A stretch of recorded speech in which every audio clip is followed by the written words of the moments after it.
It's hump day here on UCY, and you're listening to another episode of Boiler Room Radio with me, your host, Jim Funke, and the guy over there in the easy chair, Mr. Lance Musser. East Coast, FEMA Region 3. Come in, Lance. Hey, good evening, Jimmy. How was the golf tournament, my brother? I imagine you had some beautiful weather to be out there swinging that club and smacking that little white ball. It was a beautiful day. It was a beautiful day. No complaints. All right. Tell everybody about it so they can all be jealous and send you hate mail. Well, you know, if you're into golf, this would be probably one of the top 5 golf courses that you'll ever play in your life. It's called Stonehouse Golf Club. It's where I got my hole-in-one, actually. I don't remember much about that day, but it was August 3rd, 2008. It was about 77 degrees out that day. It was about 8:20 in the morning. The sun was coming up over the trees, but the rest of it's a little vague. Right.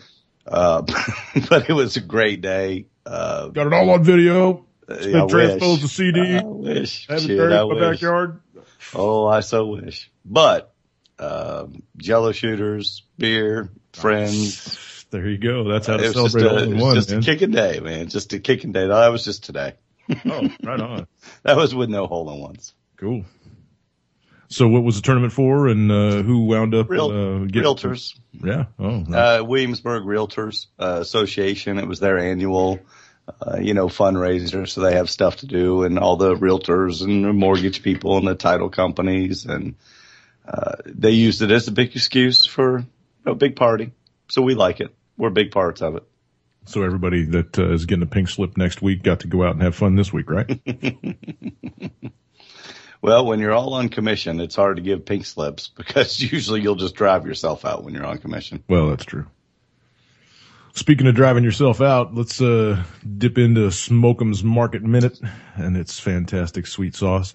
Yeah, absolutely. Let everybody know what's happening on Wall Street, and is anybody getting butthurt? Or same manipulation. The market was back up today, 16.5, something like that. So again, artificially being kept there in place until they're ready to pull the trigger on it and get it down. So if you had a 401k, it's still holding, still gaining. So that's good news there. Oh boy.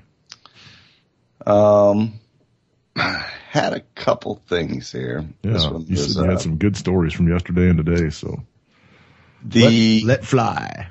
401k slap in the face award. And all listeners need to pay attention because this could happen to anybody if you think about it. So don't stick your face on Wall Street. This actually has nothing to do with Wall Street, but it's money. So that's why I'm covering it, because once you hear it, you'll see this and you'll go, Fire away, Gridley. This week, the Cheek Smacker Award goes out to all those who have not bothered to update the beneficiaries on their IRAs and their 401ks. Beneficiary. Or beneficiaries, if there's children or, wives or whatever. You can have multiple. Right. But the beneficiary listed on either of these tax-deferred retirement accounts supersedes all wills and all trust documents. And let me clarify that as in all of them. Mm-hmm. Here's a true story about a guy who died with a ton of money in his 401k, millions, but it wouldn't matter if it was 50,000. In fact, most of his net worth was in his 401ks. Sounds familiar? Because most people's net worth is either in their home or their 401k. Well, the guy had set up his will and trust to have everything go to his children, but he never changed the beneficiary on the 401k he set up years before when he was still married. You know where this is going, right? It went to his wife. It all went to the ex-wife who wasn't an ex when he set up the plan. Right. But she was still on there as the beneficiary. But let me throw a caveat in here real quick. Please. What if there was a married name change and then a maiden name change back, blah, blah, blah, blah? Is that just legal paperwork, mumbo jumbo? Yep, mumbo jumbo legal paperwork. Sorry, just checking. Yep. Oh, and she was not the mother of his children. Oh, shit. And as so often happens with the second marriage late in life or with trophy wives, she and the kids never got along. I can hear the cheek smack coming from here. Ouch. The kids didn't get 1 cent, and the courts won't even hear the case. Do yourself a favor. Go back, check your IRAs, 401ks. You don't want to be the recipient of the slap in the face award. If the dead really can come back and communicate, what do you think this guy would have to say to us? So, lesson. That's a hard lesson right there. Wow. You got a story? Can I drop that into chat so people can read that? Pass that over to me here in Skype. I do. Hold on. And I will drop that into chat for the folks, because that is a really good one to keep up on, y'all. Yeah, post that and pass it around to all their friends, because it's, that's important, and that's something a lot of people wouldn't think about. Serious heads up, yeah. Yeah, it's something a lot of people wouldn't think about. Alrighty. Let's see here. A record-breaking stock market is distorting a frightening reality. The U.S. is being eaten alive by a horrific cancer that will ultimately destroy the economy and impoverish the vast majority of its citizens. And that's according to Peter Schiff, best-selling author and CEO of Euro Pacific Capital. We all know Peter Schiff, who delivered his harsh warning to investors in a recent interview on Fox Business. So this was even on national TV. Not everybody's going to be watching Fox. I think we are heading for a worse economic crisis than we had in 2007-8. You're going to have a collapse of the dollar, a huge spike in interest rates, and our whole economy, which is built on the foundation of cheap money, is going to topple when you pull the rug out from under it. Schiff says that despite phony signs of an economic recovery, the cancer destroying America stems from a lethal concoction of our $17.2 trillion federal debt and the Fed's never-ending money printing. Currently, Yellen and the Fed are buying $65 billion per month of Treasury and mortgage bonds, and will increase or decrease this number as however they see fit. According to Schiff, this exit strategy is not creditable and will unravel. Eventually, interest rates will rise, and when they do, stocks will tank and bonds will dip to nothing. Massive new tax hikes will be imposed, and programs' entitlements will be cut to the bone. And gold will be $10,000 an ounce, and silver will be hovering around $3,000. Which is what everybody's been saying, and that's why I buy now if you're going to buy them. That's right. The crisis is imminent, Schiff said. I don't think Obama is going to finish his second term without the bottom dropping out. And the stock market investors are oblivious to the problems. We're broke, he said. We owe trillions. Look at our budget deficit. Look at the debt to the GDP ratio, the unfunded liabilities. If we were in the Eurozone. Look at Detroit. Well, I got a story on Detroit. That's my next one. But he said if we were in the Eurozone, they'd kick us out. Yep. Schiff I don't know. They're clamoring for anybody, but no, go ahead. Schiff points out that the market gains experienced recently, with the Dow first topping 17 on its way to setting record highs, are giving investors a false sense of security. It's not that the stock market is gaining value. It's that our money is losing value. And so if you have a debased currency, devalued currency, the price of everything goes up. Stocks are no exception. Right. The Fed knows that the U.S. economy is not recovering. It's simply being kept from collapse by artificially low interest rates and quantitative easing. As that support goes, the economy will implode. A noted economist, Schiff, has been a fierce critic of the Fed and its policies for years, and his warnings have proven to be prophetic. How do you say that? Prophetic. Yep. In August 2006, when the Dow was hitting new highs nearly every day, Schiff said in an interview, the United States is like the Titanic, and I'm here with a lifeboat trying to get people to leave the ship. I see a real financial crisis coming for the United States. And a year and a half, 2 years later, it was there. The iceberg. Just over a year later, the meltdown that became the Great Recession began, just as he predicted. He also predicted the subprime mortgage bubble burst nearly a year before the real estate market fully crashed. His recent warnings, however, have even been more alarming. Will they also prove to be true? In his most recent book, The Real Crash, How to Save Yourself and Your Country, he writes that when the real crash comes, it will be worse than the Great Depression. Unemployment will skyrocket, credit will dry up, and worse, the dollar will collapse completely, wiping out all savings and sending consumer prices into the stratosphere. Schiff estimates that this cancer could consume $1 trillion from consumers this year. Ooh. Today, we're the world's... Hello? Lance? Lance Musser? Are we still on? We lost him. Hey. Am I back? Yeah, we lost you for a second, bud. Well, that was weird. When did I drop out at? You were just taking off into your next sentence.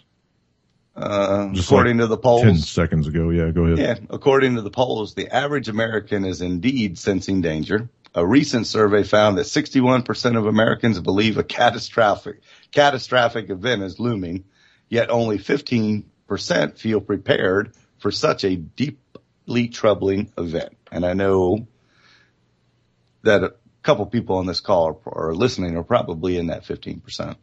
Yeah. So's the NSA, and they're listening too, evidently, because they clipped you for a second. They did. Despite its bleak outlook, the Schiff book has become a real wake-up call for millions of readers. While his predictions can be grim, he also offers step-by-step solutions that average Americans can follow to protect their wealth, investments, and savings. That would be another good link to drop to the chat room. I will go here to security copy. Anyway, keep going. Sorry. Yep. No, I will. I'll drop that in there in a minute. And then lastly, and you had just mentioned Detroit. Yeah. This is a very recent article from this week. And is Detroit destined to become a Chinese city? We've talked about it before. You were actually the first one to bring it up, probably 8 months or more ago. Is Detroit destined to become a Chinese city? Chinese home buyers and Chinese businesses are starting to flood into Motor City. And the governor of Michigan is greatly encouraging this. In fact, he has formally asked the Obama administration for 50,000 special federal immigration visas to encourage even more immigration from China and elsewhere. He must be related to Harry Reid. Anyway. Art Allen. So will Detroit be the first major city in the United States to be dominated by China? It could happen. Once upon a time, Detroit was the greatest manufacturing city in the history of the world, and it had the highest per capita income in the entire country. But now it's a rotting, decaying, bankrupt hellhole that is in desperate need of a savior. And Michigan Governor Rick Snyder appears to be fully convinced that China can be that savior. He's not getting any help from the U.S. government, so it looks like he's going out. I wonder if Wendy's listening. Wendy, if you're listening, the phone lines are open. If you want to call in and chime in on this story, or who else? Joe, if you're out there and you're listening, you're a Michiganite. If you want to call in and weigh in on this story, 718-717-8296. The phone lines are open. UCY.TV. Hit me up and I'll add you into the call. Anybody else? Feel free to call in too. 718-717-8296. Go. In fact, even he mentions right down what I just said. To Snyder, encouraging foreigners to invest money and buy up properties won't cost the state government much, but it could potentially have great benefits. Under a plan unveiled last Thursday, Governor Snyder will request 50,000 visas. I said that. At a news conference announcing his plan, Snyder was not shy about declaring his intentions. Let's send a message to the entire world. Detroit, Michigan is open to the world. Yes. In other words, Snyder wants China to save Detroit since nobody in this country is going to.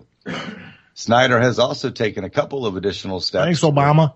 To encourage immigration and foreign investment, including opening up something called an Office for New Americans, to attract and help immigrants better adjust to life in Michigan, and designating the state as an employer-based or an EB-5 center to expedite visas and permits for immigrants who want to own businesses in the states with investments of at least $500,000 and 10 employees.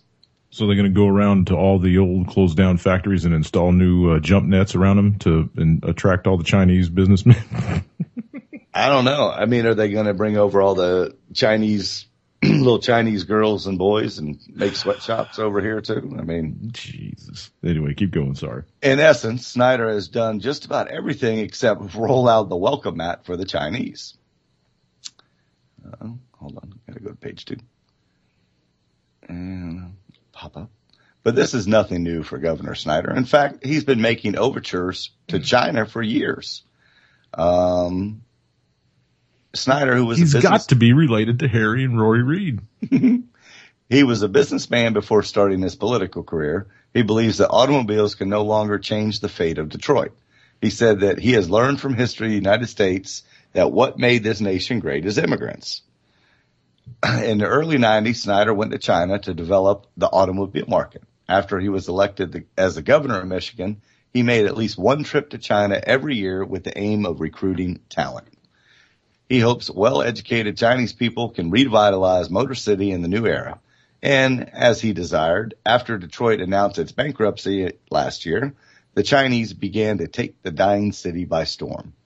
Rich Chinese men see Detroit as a rare opportunity for investment outside their home country. In 2013, without any field investigation, Dongdu, that's funny, International Group of Shanghai, whose assets total 5 billion won, or $800 million, spent $13.5 million to buy the David Scott Building and the Detroit Free Press Building at auction in September. Wow. Without even looking at it. Sight unseen, I guess, is what they're saying. $800 million. And when we talk about... Wow, man. Yeah, we got I think Rad's called. Is this Rad's? Yes, it is. Hey, what's up, Rads? Thanks for calling into the show, man. Are you up in Michigan? Yeah, I live actually like 5 miles outside of Detroit. Oh, nice. I drive to Detroit every day. Well, chime in with what you're seeing going on up there. Hang on just a second, Lance. Let's hear from somebody in the area. I'm still saying is if you look at pictures of Afghanistan and all the bombed out nations and you drive through the actual residential areas of Detroit, it looks about the same. Are you kidding me? No, I mean, you go down some of these streets, there's maybe one livable house on the block. All the other houses are burnt down into the basement. You can go on YouTube and look at, just type in a tour of Detroit's ghetto. And that's pretty much everywhere outside of downtown.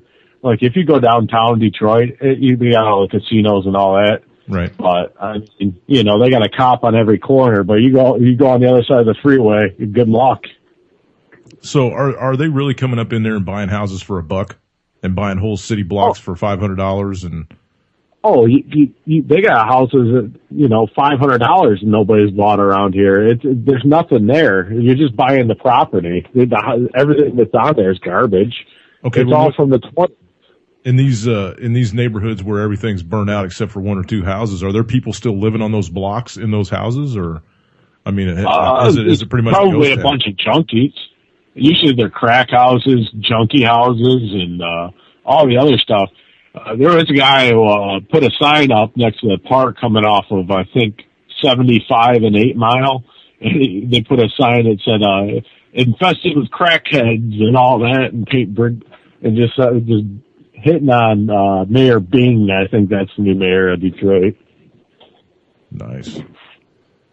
Saddens but you, yeah, it's totally corrupt. You got Detroit cops out here fucking robbing people. It's crazy. You call them, you could call them for a dead body in the street. It'd take them weeks if they showed up. There's no service. You call the cops, nobody's coming. That saddens me, man. And it's got to depress the hell out of you. I mean, you live there. You work in the city. Mean, so I imagine over the last decade or so, you've probably watched it crumble around itself. I'm saying is when the Twin Towers fell, Detroit, it was like the final nail in the coffin around here. The saying was in the 80s, the last person in Detroit turned off the lights. Well, that's about the end of that path. Used to be the manufacturing hub of this country. Almost every car that was driven on the roads in the United States came out of that city. And another thing, actually, I work for a Ford affiliate. So, I mean, I see how Ford builds vehicles.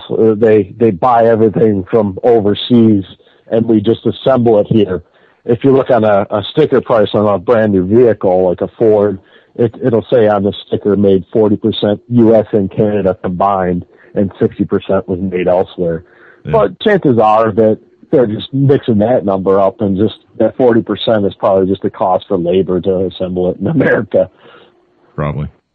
But that's everything. I mean, you know, almost all the food we buy is from somewhere else. Almost everything, every stitch of clothes you buy is from somewhere else, unless you literally go looking for made in America companies like Diamond Gusset Jeans, or, you know, there's a couple of other ones out there, but I mean, they're just almost non-existent because you can't compete with the prices. You can't compete with the price index.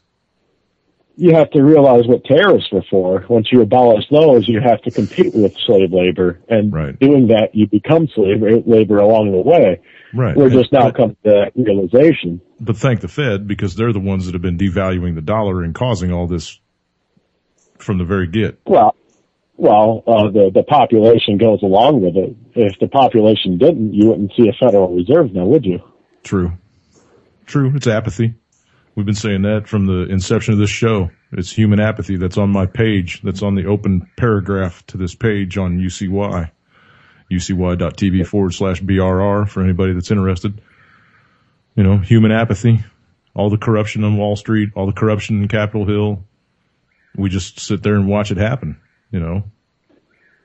Well, we watch it happen, but what's even more hilarious is we probably have solutions to fix it all, but no actions behind it. Just because, well, if we had justice, actual real justice of the citizen, we might be in a better solution here. But obviously, justice we don't is dependent on the size of your wallet. Yeah, exactly. So it goes to the highest bidder. It's like if a cop pulls you over, are the laws that he's trying to enforce, do they go by the original Constitution of the country? And if they don't, you would have to ask what country you live in now, wouldn't you? Yeah, there's close to 50,000 laws in this country, I think. And I would guarantee you, well, I'm not going to guarantee you, I'd be willing to bet that 95% are unconstitutional. Just on a guess. You know? Well, you can go by a major one as the funding for the military. You're not even supposed to have that based upon our Constitution when we're not in wartime. I mean, ever since World War II, that's never gone away. Right. So it goes to show you how long this has been going on. No, since about 1913, excuse me. A little bit before that, actually.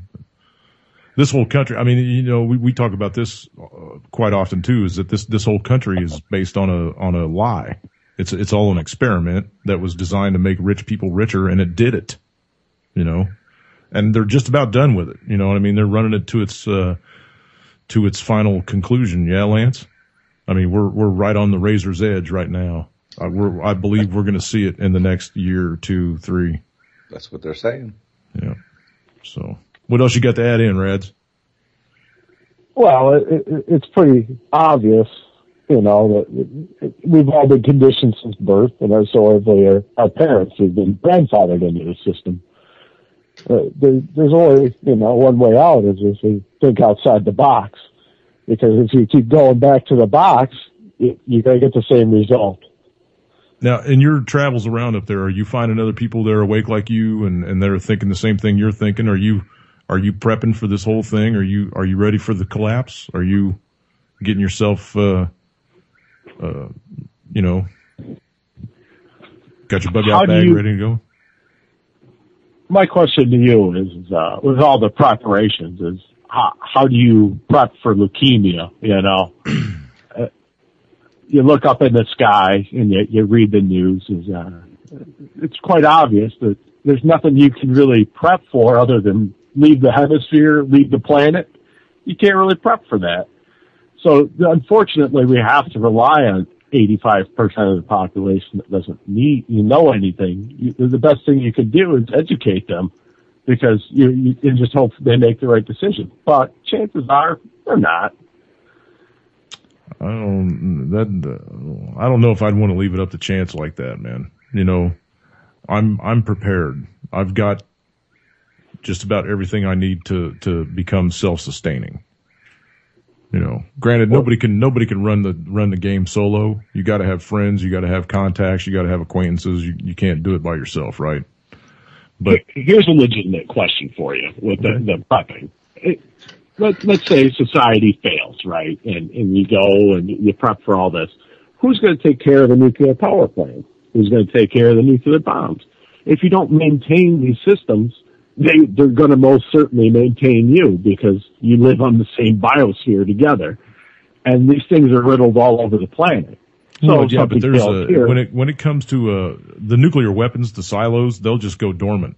I'm not worried about them self-launching or anything like that. That takes a pretty big do to make one of those ballistic missiles leave its silo.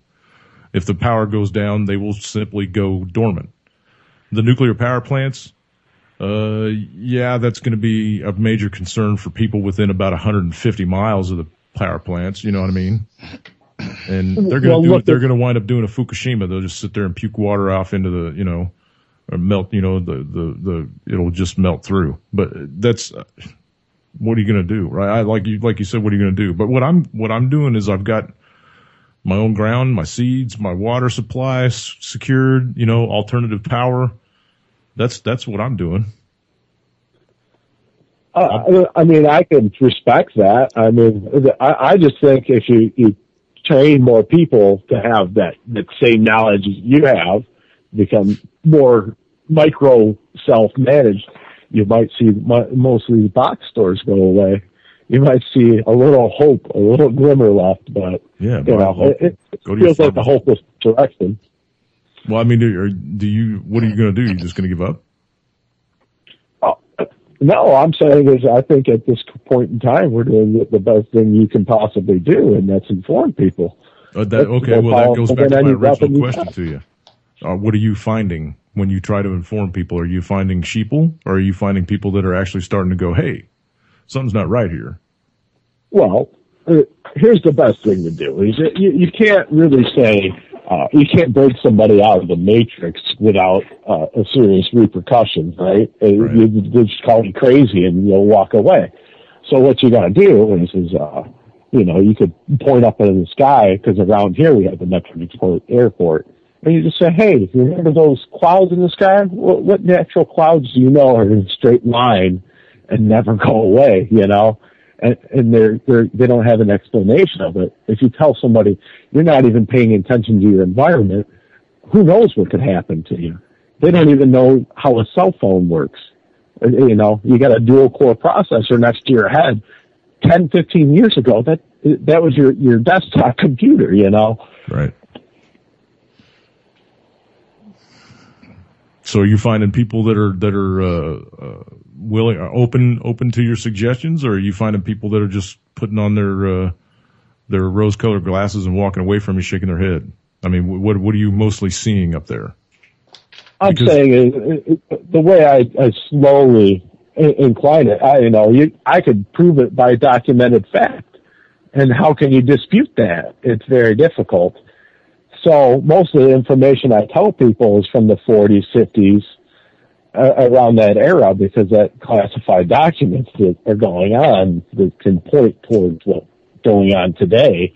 It's very hard for them to say, well, that didn't happen. Right. But yeah, if you can keep cluing people into that, then you can eventually corner them in an argument where they have to actually say, well, there's validity to what you're saying to me. I have no reason to really lie to you. I'm not trying to make a buck off of you or anything like that. But, people, once you open their imagination a little bit, then they tend to listen to you. That's good. It's more than what I'm seeing around here. There's a lot of awake people around here, but there's a lot of sheep. That's sad. Well, you have to realize, if you go through Detroit, the actual residential area, you can't, it looks like a war zone. Yeah, you got trash piles higher than houses. Right. It's insane. It's insanity. And you see, Detroit's so broke, and yet there's so much corruption that just these people keep on robbing them, and they just keep voting for them. Who's to say that's even real? We got another caller just added in. 641 area code. You're live on the radio. Hello, Mr. Funke, Mr. Musser. What's happening? Who we got here? Hello. This is Steve from Iowa. Hey, Steve. What's going on? Not a whole lot, but y'all sitting there talking about the sheeple and trying to wake people up and stuff, and it's been kind of a challenge in this part of the country, in my little town especially, because I live in a town full of sheep. You tell them anything, they got so many blinders on they can't see their hand to put in front of them. Yeah, that's true. That's true. Okay. And it's got to be horrible up in Detroit. That's what we were focused on, was the Detroit area, because it's almost non-existent now, from what he's saying. Unless you're in downtown, the outskirts are pretty much non-existent anymore. And downtown's the place to see abandoned skyscrapers, just to let you know. Oh, really? Oh, that's nice. Even downtown shit. Okay. I was up in Detroit last November. I have a friend that lives right off Michigan Avenue, probably about 10 minutes outside of town, and I can go along with what your friend's saying. There's nothing up there. Even that far out, there's nothing. Maybe one store on a block that's open. It was poor then. That's terrible, man. And to think that our federal government has given $25 million to Syria, Ukraine's getting $15 billion. It's just we got all kinds of money to give the people overseas. We got nothing for this country. They don't care about this country anymore. They know that it's collapsing. They want it to collapse. This is part of the agenda. So tighten your bootstraps, folks, because it's not going to get any better. It's going to continue to get worse until people wake up and put a stop to it. But when that happens, that's when the shit's hitting the fan, right? No doubt about that. So. Unbelievable. I can't believe it. Go ahead. Sorry. The one thing I did notice that they're putting money into around here is they're putting money into the freeways. They're just making it easier for people to get in and out really quick, or anything for commerce that they do is number one. Like, for example, a few miles west of Detroit, they're rebuilding a whole freeway for Livonia area. And, they closed down maybe 20, 25 miles of a 6-lane highway just to rebuild it, just so you can get commerce in and out of Detroit. Yeah, those are the big $100 million projects, right? Oh, yeah. But when it comes to revitalizing, so much money. Right. But when it comes to revitalizing part of the neighborhoods, no, not going to happen. I'm saying is a person like me, for $100 million, I could clear out probably a quarter of Detroit. But you're not a government contractor, right? Well, and I have a heart, so I can't be a politician now, can I? There you go. That's the whole thing, right? So go ahead, Steve. Finish your thought, man. You were adding stuff in there. I was just, like I said, I was up there last year, and I have a friend, Lane. He works for the city, and transportation, takes care of their trucks and things of the sort, and we were down, like I said, he lives on Michigan Ave, a little ways out of town, and the difference in just from his house to downtown was dramatic. Downtown all lit up. If you just lived in downtown, I don't think you'd ever know the difference. I mean, we went into the GM building, classy, you'd think they never missed a lick. Except for all the fires on the horizon, right? Yeah, and you go up on the waterfront and all that stuff, and it's beautiful. It really is. But 10 minutes back, I guess, west out of town, and there's nothing. It was. Yeah, that's the Jeffries Freeway right there. On the other side is the boardwalk. That's where they do all the art stuff. Right. And that's why they keep that real nice for the white tourists from the suburbs. That's the only place they go to Detroit for the sports. And then after they're done spending their money at the casinos, they go home. But the people that are left there are left with the remains, like scraps for a dog. Oh, yeah, I saw people, a half a dozen people, I guess, drug addicts or alcoholics or whatever, sitting outside the building, just sitting on the ground, just looked like they'd been there for weeks. Probably very, very sad.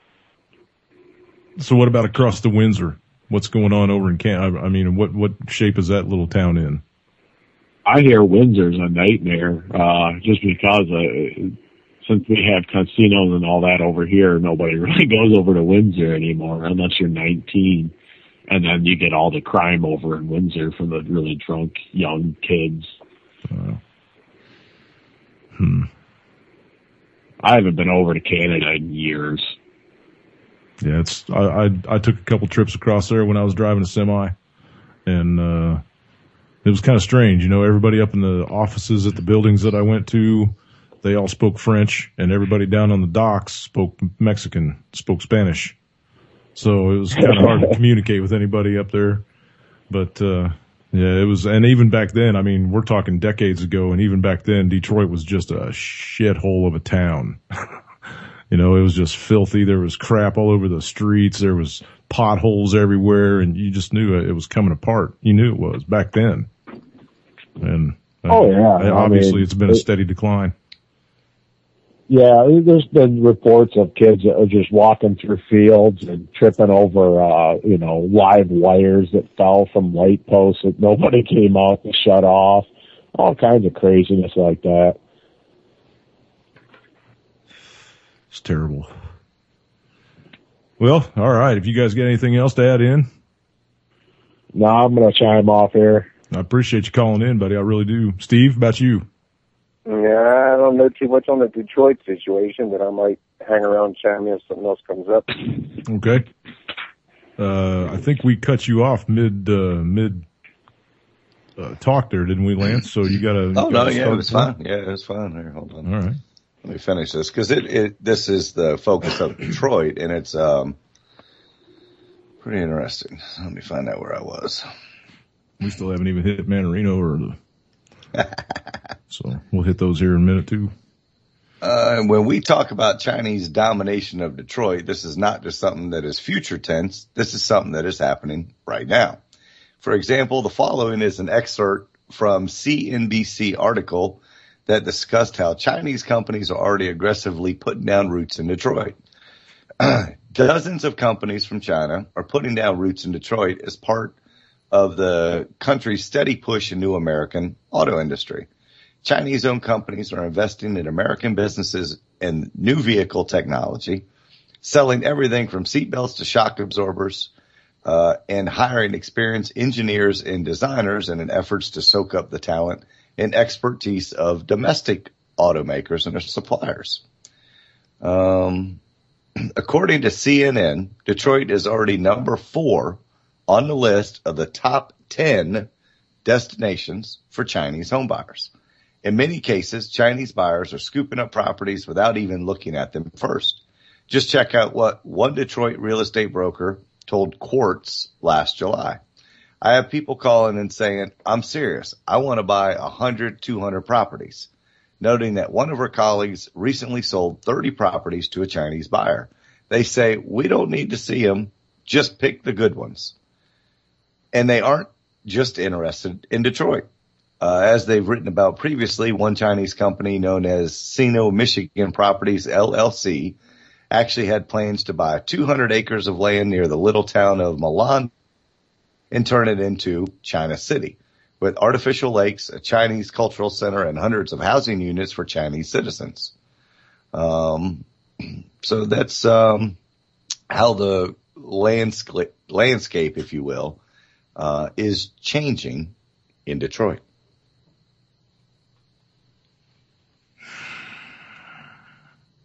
So what's next, Chicago? We've always said when we Philadelphia. We've said Chicago would be the next one to go bankrupt. After when Detroit went bankrupt, everybody started looking at the unfunded, the pensions, the retirement for the railroad workers, city government stuff, and they can't last. But another year or so anyway. Before they have to file bankruptcy, just like Detroit did, to be able to save the money for their retirement people. For their who? For their pockets? For their retired people. I mean, that's why they filed bankruptcy, because they were able to fully fund their retirement system, I think, for another 2 or 3 years, by filing bankruptcy. they were able to keep that going. You know, the railroad, all the government checks that they have to write every month. Unfunded liabilities. Unfunded liabilities, yes. I don't buy it. I don't think those people are going to see a dime of that money. Me either. Oh, no. It's just like all the fines, these billions of dollars of fines that these banks are getting. Yeah, where's that going? Where in the hell is it going? Some of them were the largest in history. Yeah. I think Goldman Sachs paid one of the largest in history for cartel money moving. Yeah, it's just ludicrous. These people are robbing the whole planet. These bankers. And notorious. China's really an odd one because I know all you have to do is go to YouTube and Google Chinese ghost cities. They've got, beautiful, beautiful brand new cities that have never been lived in, fully ready for something. All the infrastructure's in place, Wi-Fi networks work, but all the sewer systems work. Yeah, but they're paying people to go around and clean these buildings on a weekly basis, to keep them spick and span and make sure that everything's working. Skyscrapers, residential units, buildings with some of the cities hundreds. Yeah. So why are they so interested in coming over here? They're protecting their dollar, man. They're getting rid of the dollars that they're holding and buying real estate, which is much more valuable than the dollar, right? That's exactly what they're doing. It makes sense. They've been going all over the planet, dumping all their bonds and stuff that they hold. They went from like 400 billion to 50 billion in 5 years. And they haven't bought any in like a year or something. Right. Since 2012. Yeah. So, because they've been going all over South Africa, South America, buying up mines, buying up property, investing in cities, all over Australia, buying up mines and investing, and silver and gold. And oh my God, we can keep going for an hour. I've said it before. All the Indians ought to pool all that casino money together. They could buy back the U.S. They probably could. But who the hell wants it? Well, I guess if you could kick the government out, it'd be really worth having. Yeah. Let's see. I'm going to jump over here and we'll hit our videos because actually Manarino's was pretty good today too. He had a 2-day break and came back with a vengeance. So we're going to go ahead and jump over here and let Scott have his 2 minutes and 13 seconds. And, then we'll jump over and let Manarino. I think he's close to 8 minutes. So if anybody's got to go pee or make a sandwich or whatever, now's the time. Just turn your volume up. And hang on, Steve. Hit the mute button on there if you could. Yep. All righty.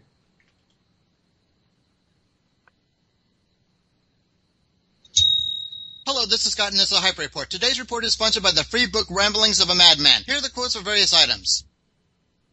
First, gold backwardation. According to James Turk, despite the blizzard of paper thrown at gold and silver and the predictions of lower prices, both gold and silver jumped in blistering rallies after the unemployment report was released. The strength of the rally was a good indication that gold and silver had been driven to artificially low prices. In addition, the dollar index has been under 80 for a month and looks ready to finally break under 79, which could be the kiss of death for the dollar. Next, subpoena. Officials at the State Department stated that John Frankenstein Kerry will not comply with the Benghazi subpoena. He will be in Mexico on the scheduled May 21st hearing. Bullshit. Perhaps the House should summon Hillary back so that she, as a civilian, could enjoy federal prison for perjury. Next, more businesses failing. According to a new study by the Brookings Institution, more businesses are failing now than are being created. A first for the American economy since the Carter era. A major factor is federal regulations. Since the 1970s, the federal regulatory environment has grown exponentially with its power amplified by the federal courts. Interesting how this data comes out when Obama wants to go off the deep end on environmental regulations to save his legacy. Next, Obama versus facts. Planetary temperatures have remained largely stable throughout the past several decades according to new data released by the Remote Sensing System satellite. Multiple measurement platforms show that there has been no warming for nearly 18 years. Of course, the White House, in its anything but Benghazi strategy, has put forth an environmental politically biased report. Next, ditching Romney Care. Obama cited Romney Care for his fascist scheme to take over the health industry. Now, Massachusetts is taking steps to trash the model from their state. Unfortunately, they want to merge it with the security-flawed Obama Rec website. Next, warning. A warning of a damaging magnitude 5.0 or greater earthquake has been issued for Oklahoma. This is the first time the USGS has issued an earthquake warning for a state east of the Rockies. Isn't Oklahoma the state where they are fighting to erect the statue of Satan at their capital? Just asking. Yes, it is. Finally, please prepare now for the escalating economic and social unrest. Good day. Everybody mentions fracking when they talk about earthquakes in Oklahoma. They don't mention that statue of Baphomet and the pentagram and all that stuff that they're putting up at I think it's outside the Capitol there, yeah? Mm-hmm. Makes you wonder. I will throw in a side note story here to counter one of his stories. Okay. John Kerry has agreed to comply with the Benghazi subpoena, just so you know. Oh, yeah. Well, he put this thing out 13 hours ago. So. Right, and it broke today. He has agreed to comply with the because subpoena. He knows that if he doesn't, he will go to jail. Right. He cannot tell Congress no. And that's what it says. Although he has agreed, no. He doesn't really have a choice and is required by law to do so. That's right. I'm pretty sure his lawyer called him up and said, "Get your ass in front of them people." Well, you'll laugh at what he said. Did you hear that? No. We'll respond because we have absolutely nothing to hide whatsoever, and I look forward to complying with whatever responsibilities we have. Pressed again about whether that would include testifying himself, Kerry repeated, "I look forward to complying with whatever responsibilities we have. I guarantee that we would cooperate in every single way we have and we will. And I'll bring Hillary with me." Everybody needs to take a hard look and measure what's already been put out there versus where this effort is going, Gary said. That's right. You have to base our lies against the facts that you've discovered. Yeah. Were you lying to me then, or are you lying to me now? Because you're lying. That's right. Okay, so we're going to jump over to Greg Manarino and kind of hit back on the Wall Street stuff. I know you people are bored to death with this crap, but it really does make a difference in your lives, whether you believe it or not. So, and this has to do with old Yeller and what she's promising to keep devaluing the dollar. So here we go.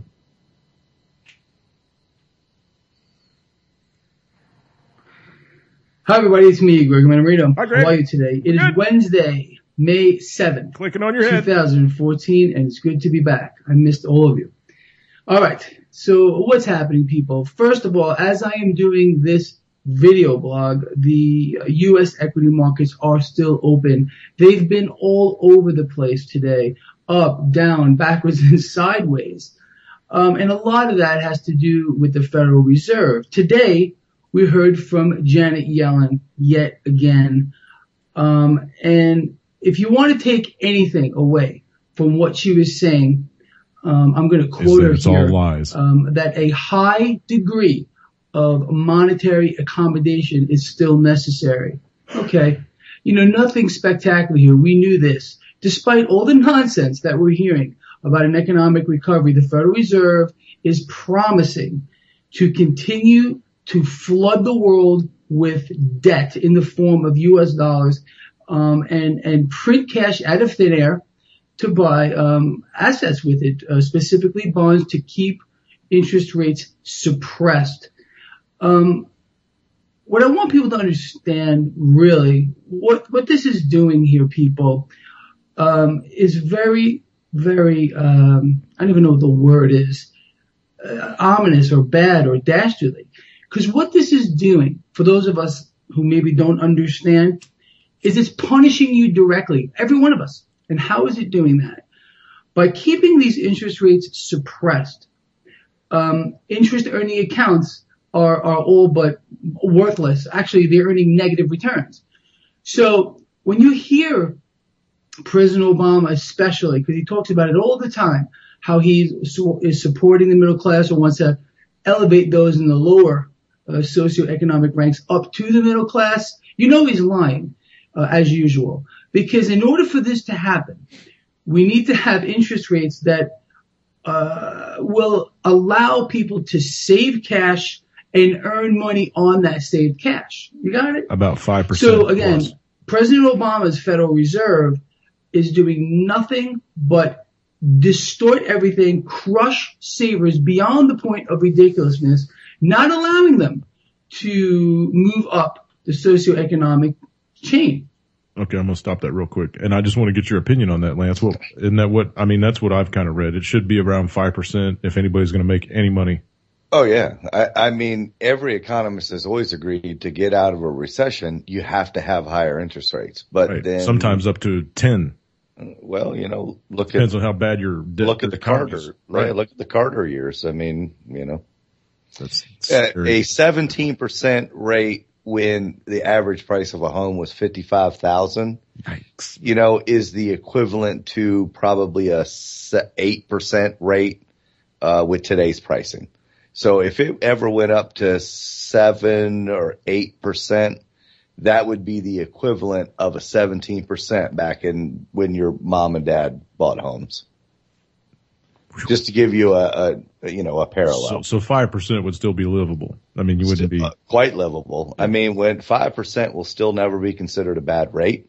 When I got it's allowing you to make money on your at least you're drawing something on your savings. It's scratch, but at least you're drawing something instead of negative returns. Negative returns is just hurting the whole planet. I got into the mortgage business in 2002, and I have never, ever to this date given a higher conforming rate above 6.5%.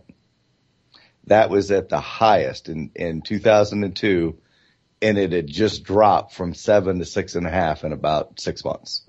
So since 2002, they haven't been out of the sixes. Okay. Back to the vid. Won't happen. It can't happen with the Federal Reserve that's runaway like this. Understand? It's very simple. This issue that we, again, consistently and constantly hear out of the mouths of our politicians, again, no more so than Barack Obama, is about income inequality. Well, he's driving this, and he's putting more and more nails in that coffin every single day for those that want to move up, again, the socioeconomic ladder by keeping these interest rates suppressed, and not doing anything about it. And I know there's a lot of people out there going to sit there and say, well, he has no power. Well, he's the president, okay? And the buck's supposed to stop with him. The president, all of our politicians, as a matter of fact, I don't care if you're a Democratic or Republican, they're all in bed with Wall Street. All right. If you don't get that, you're in the wrong spot here by leaps and bounds. And they don't care at all especially about the lower socioeconomic classes. They couldn't care less, even if they existed. All right. They don't care at all about the middle class. They care about their upper class, their bases, the Wall Street banks. And that's what this entire thing is all about here. By punishing savers, by Janet Yellen today promising that she's going to support equity prices. She's going to support this stock market by this mechanism of suppressing interest rates, allowing speculation in this market by the Wall Street banks because they can borrow cash for zero. Understand, this is destroying anyone who has an interest-earning account here in the United States. It's that simple. But the vast majority of the people out here, again, they are zombies. And they have not even the slightest clue as to what's happening to them. It's insane. It really is. And people, mark my words, the zombie apocalypse is real. Your neighbors, more than likely, if you follow this blog, they're all zombies. And again, they walk through time and space without having any idea of what is being done to them and what is going to continue to happen to them, and only to a much, much worse degree. Anyway, I thought it's kind of important to cover this here because it's just so laughable when you sit here and you watch Janet Yellen and you watch these imbeciles asking the idiotic questions. No one's asking, where are you getting all this cash to buy bonds with? Why are you keeping interest rates suppressed for so long? Why are you punishing savers, creating this greater and greater rift of a financial divide between the haves and the have-nots? And it's going to get worse and worse the longer this continues. And until people wake up, again, this is just opportunity for those of us that do understand this. And in many, many ways, people, I know this is going to sound kind of cruel here, but these people clearly deserve this. And I have no pity for them at all. And I will personally do whatever I can to get whatever I can from businessmen, period, the end, okay? I worked very hard at this. If they want to sit there and allow the Federal Reserve to continue to rob them and suppress interest rates and create opportunity for me to trade these markets and become richer, I'm all for it. I'm all for it. And I'm hoping that's what you're going to do, period. If they're too stupid to see what's right in front of their faces, well, then you know what? They deserve to lose. Sorry to say it, but I am a capitalist in the purest sense, and I will capitalize on every single thing that I can take advantage of legally. And I hope you're doing the same, people. I don't mean to sound cruel or whatever I'm sounding like here, but these are the facts. And I really believe that, again, it is our responsibility to try to wake some of these people up. And I do this on this blog. I mean, to thousands of people all over the world and in my personal life when I walk around. But if they're too blind to see this and they think that you and I are nutso or whatever, well, we'll see how this plays out in the end. Anyway, people, that is it for today. I hope you have a super great day. I hope you share this video. I want people to understand what's really happening to them. And got anything to add to that, Lance? Nah, he summed it up. Yeah. I mean, he's not bullshitting. He's talking to the homies a lot, but, everything that comes out of Yellen's mouth is a lie. It's manipulation of the markets. That's what she should have said. Further continuation of the manipulation of the markets is going to be required until further, that's what she should have said. Because that's exactly what they're doing. They're making their cronies rich, and they're sucking the life out of the middle class of this country that's trying to keep their families fed and their bills paid and their car note up to speed so that they can keep transporting their children to the schools for their indoctrination. So, there you go. That's what's happening on Wall Street. And we're done. And we're just about done with the first hour. So, hey, man, how about that for filling it up, right? Yeah, right. The callers helped too. Yeah, absolutely. Steve, you got anything you want to add to that? I don't know if you keep up with the whole market stuff or whatever, but you got anything you want to throw out on it? I follow it for what my knowledge allows, and I'm not any whiz kid with it, but I can see through the phoniness. Have you got a 401k? I mean, where do you work at? I'm a chef at a retirement home. Oh, so you probably don't. I do, actually. Oh, really? Well, you must be. And we have really good benefits, believe it or not. But I was just seeing my advisor the other day, and I took and made a few changes to put myself where, I can't keep it all from disappearing if it's going to disappear, but it's a little safer now than it was because I'm on the ship where I believe just about any day they can go pull the plug and rob us all blind, and we already are. Oh, yeah, they already are. They're just doing it incrementally. But, it takes everything I make, and I make decent money. Like y'all were speaking about the other night, $15 an hour equals so many a year. Well, I don't quite make that, but my house is paid for. I walk. I don't own a vehicle. Got rid of that years ago. So you're in a pretty small town? About 2,000 people, 2,100, right. Give or take. Well, little farming community, very, very rural. No real big business, keep the money here. We try to. But you're probably surrounded by Monsanto corn. Oh my God, they spray if they could get it in the ground now, they'd be spraying it. Yeah, I came from Central Illinois before I moved here, East Central Illinois, right there, by Danville, Champaign-Urbana, and we had Monsanto in Ludlow, just 7 miles south of my hometown. That was one of their biggest test crop beds. So they had about 500 acres there. That's all they did was test new seed and new fertilizers and new chemicals and shit. It was horrible. But that was when I was still asleep. I was still half asleep to that shit. I was hauling fertilizer for them, working for FS. And so, yeah, I know what that's about. And Iowa, when you said you were from Iowa, I was like, oh, whew. Yeah, right up on the Minnesota border almost. There ain't anything here but corn and beans. And cow. Yeah, well, not too many cows, actually. No, a little bit. Yeah, you're in the farming belt then. Yeah, right from there, from here to probably the Mississippi and west, almost the South Dakota border, it's all corn. Yeah. Corn, soybeans, wheat. Yep. Yep. Yep. So they're dumping something all the time. The little airport here in town, loading them up and spraying them every day. Yikes. Stock up on your N100s because they're getting ready to start allowing 2,4-D, half the chemical makeup of that Agent Orange. Yeah, of Agent Orange.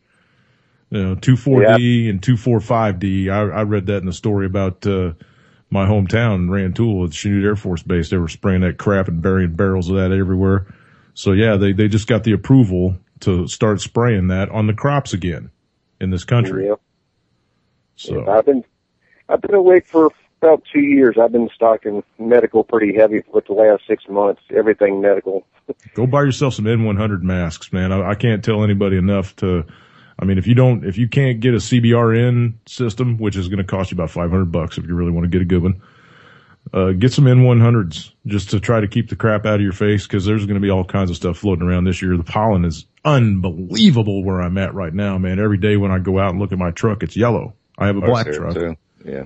I have a black truck, but it's yellow, and I've got to wash the windows before I can even drive. It's just unbelievable, but I live in the forest, so I'll get used to it.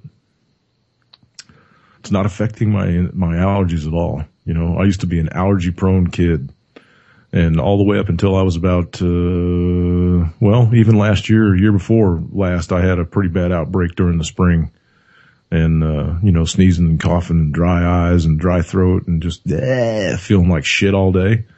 Not this year. Doing that raw local honey. And man, I'm telling you what, it knocked them out. It does. Yep. It works. So if anybody's having trouble this spring, get some raw local honey from within 3 miles or so of your house and, start. You can't get it now unless they, pulled it out last fall, but you'll have to wait. Well, farmers markets, stock up on it. Yeah, farmers markets will have it because they usually stock. They're about running out of that local honey by this time of year now. So if you could find it, you're doing good. Yeah. Well, actually, the guy that runs our local beer pub, he grows or has bees and produces his own honey, so I actually can get it. Very good. It'll be last year's, but it's better than none at all. Absolutely. Hey, it lasts forever, man. They found jars of honey. Yeah, they found jars of honey in Tutankhamun's tomb, and all they did was put it over a flame and, render it down again because it was solid like a rock. All they did was render it down again, and it was edible. They ate crackers and honey that day. So it's what made the civilization. It's what might save it if they don't kill all the bees off first. We lost this past winter 70% of the bees in Iowa were gone this past year because of the cold, because it got fierce cold here. Yeah, I know. We got other friends from up there too. Who's in Iowa? I can't think of who's in Iowa, but we got a bunch of people from Michigan, and we've got a lot of Midwesterners that listen to this program and are in UCY's chat. So we were listening to all that, and the owner of the network and a couple other hosts are up around the New York area, so we know what that cold was like up there, man. Just brutal. And it got pretty cold here too. For being Mid-South, we were down around zero for quite a little while. Single degree, single digits. So it sucked. Yeah, my family lives out there. Coldwater Lance lives at the other side of the state, over in the valley, Shenandoah Valley. And they had one of the worst winters Dad said they'd had in quite a few years, as far as snow and cold. If you talk to some of the octogenarians and older, you'll hear from them. My whole life I haven't seen weather like this. I haven't seen storms like this. I haven't seen vicious weather like this. So I don't know if it's because the way the memory hole's going. I remember hearing tornado outbreaks when I was a kid, but I don't think any of them were, over 2 or 3 dozen tornadoes in one day. And I've seen some of those 60 hit the ground in one day last year. So, I don't know if it's getting worse or if we're just, I still fully believe that it's all cyclical. It has nothing to do with our CO2 output or any of that bullshit that they're trying to push off now. And everybody's trying anything to keep from talking about Benghazi, for Christ's sake. Now it's going to go back to global warming. We are seeing it happen. It's not a prediction anymore. We're seeing it happen. That's all you're hearing now in the mainstream media. They're pushing this global warming shit again. And I imagine sometime around this summer they're going to drag Al Gore out of his coffin and, throw his ass on the media again, spewing all of his crap. I can't believe, because the evidence is out there that they were lying the entire time. It's already out there. So for them to drag it back out, do they think we're really that stupid? Because a lot of they do. Yes. They do. I think anyway. Yeah, a lot of us are. That's what I just said. A lot of us are that stupid. They'll just keep going. You know, Bieber, what? Okay. Yeah. As long as that smartphone turns on and that Xbox works. Right. Nah, they don't care. Yeah. Power's still on. We're good. Yep. Joe, I guess I'm sure either one, both of you probably saw that there was a CME that just did miss us. That was last year, though. And it was only... No, there was one just the other day. Well, there hasn't been any Carrington level events come off of the sun for decades. You know, they passed around that one story about the X flare that came off the backside of the sun last year. It was only an X 4 point something. If it would have hit the Earth, it would have thrown us back to the Stone Age. Bullshit. People need to. There was something come across my Facebook. I shared it. I don't know. Yeah, that's a bunch of flare, but it might all been gibberish. Yeah, that's a bunch of fear mongering bullshit. I read every that. day.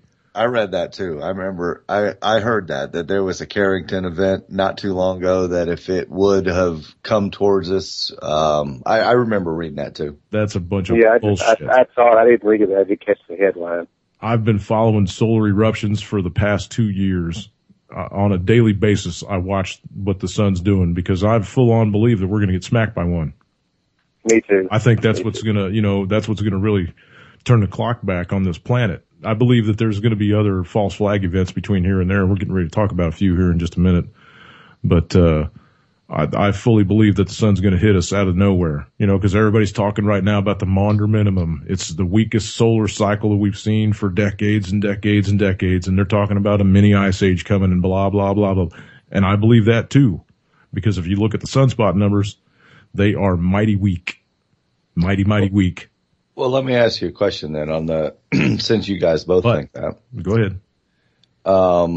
And I can't remember if it was the gentleman that's on now or the one that hung up that mentioned about the nuclear reactors.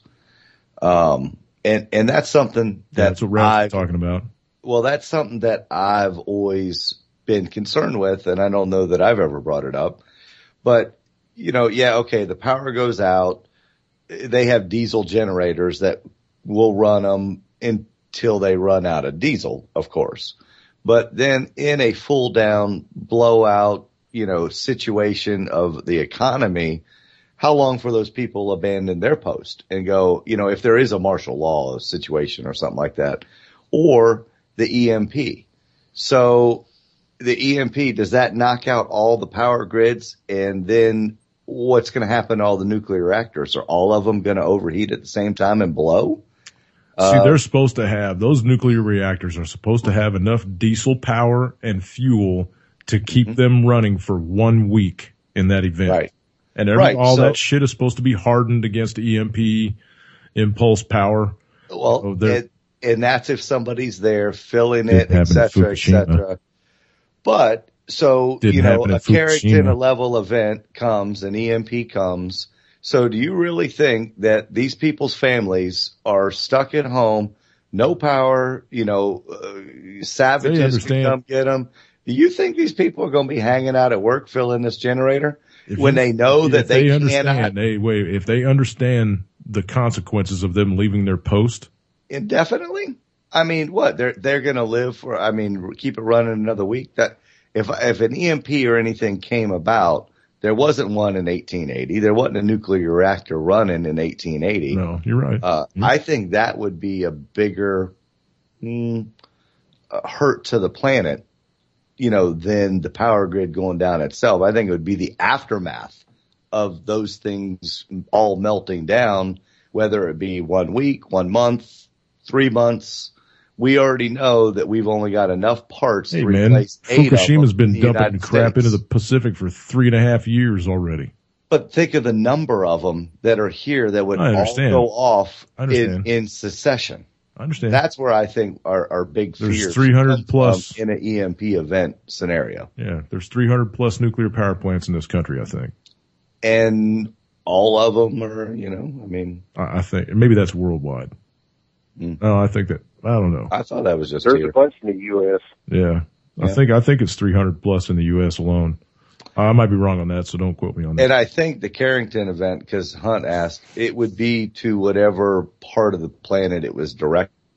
Yeah, it would have to be sun-facing, the sun-facing disc would be. So only half of the planet would be without power. Right.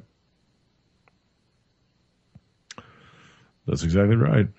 Mm-hmm. When the Carrington event happened, and you got to remember they were using aluminum back then for wires, telegraph wires and stuff like that. They didn't really have a whole lot of copper stuff. They did, but not a whole lot. But it was melting the wires off the poles. It set some of the telegraph offices on fire because of the batteries that they had stored in the walls and whatever to make the telegraph work and push. So yeah, it was pretty scary. It was pretty scary. I imagine all of a sudden this huge explosion of energy that you have no idea where it comes from, because you're not going to see the shit coming, right? I mean, you're not going to be able to see an X flare. Mm-hmm. Everything will just all of a sudden die, or catch fire while you're working on your computer, melt to the table. It'll be interesting when it happens. It's going to eventually. Yep. I full on expect us to get hit by a pretty good size X. May not be or even just a coronal mass ejection. But here's the thing that I want to start talking about right off the bat now, since we're talking about natural disasters and stuff like that, is the thing that nobody's talking about. Well, we do, but you don't hear it on the mainstream media unless it's like a major something happening, right? Is all of the tectonic events that are happening all over the planet right now. The earthquakes, the volcanic eruptions. It's unbelievable if you look at the maps. RSOE, you go to RSOE and just put in volcanic eruptions in the last 6 months. And look at how many there have been. Put in earthquakes over 6.0 in the last 6 months. And look at how many there have been. And where they're located. Everywhere. Everywhere on the planet is shaking. Everywhere on the planet is seeing some push of magma. Our rock is talking to us, people. I don't know if it's because of where we are in the universe, going through our little band of energy, whatever, the ecliptic, however you want to say it, whatever's happening. Or maybe we're just pissing her off, Maybe there's been too many nuclear explosions and oil spills and deforestation and dumping of chemicals into the water and into the sky. And maybe she's had enough and she's getting ready to shake us off like a bad case of fleas. Because that's what humans are, right? Humans are cancer. We're the only thing on the planet besides cancer that invades a foreign territory to extinction. Chews up everything in front of it. Us and cancer. We're going through our natural resources faster than we can replace them. They don't want to replace it. The stuff they could replace, they don't even try to replace. No, they're not replanting. Like using hemp instead of trees, but they don't want to do that because, God forbid, everybody's pothead if they do that, you see. So keep milling trees. Yeah, that would end oil. That would end big oil if they started planting hemp. Petroleum, yeah. That would end the foresting companies, the lumber companies. And medical companies and all kind of stuff. Yeah, so they can't do that because that's all their corporate buddies, right? That's all their lobbyist buddies on Capitol Hill that line their pockets. So they can't allow that. That's an evil plant. It's an evil plant. Yeah. One of the most medicinal plants ever found on the face of planet Earth. Yeah. Oh, but it's evil. Since we're talking about that, can I bring up something? Mm-hmm. Hold on. Let me pull this up again. Mm-hmm. Hold on. Here we go. You're going to get a kick out of this. Huffington Post. Oh, boy. Here we go. Ariana. The federal government just ordered... My name is Ariana Huffington. I've lived in this country for more than 25 years, and I still can't speak English for shit. I think it's a sexy accent. I don't know what you're talking about. Whatever. God, that woman is hideous. The federal government just ordered 1,000 pounds of marijuana. All right. Yeah. Go Feds. That must be federal Broncos going to have a party. Government just ordered all the marijuana it wants, something that would send most Americans to prison for doing. On Monday, the DEA issued a new rule that increases the U.S. government's production quota for medicinal marijuana from an annual 21 kilograms to 650 kilograms. Whoa!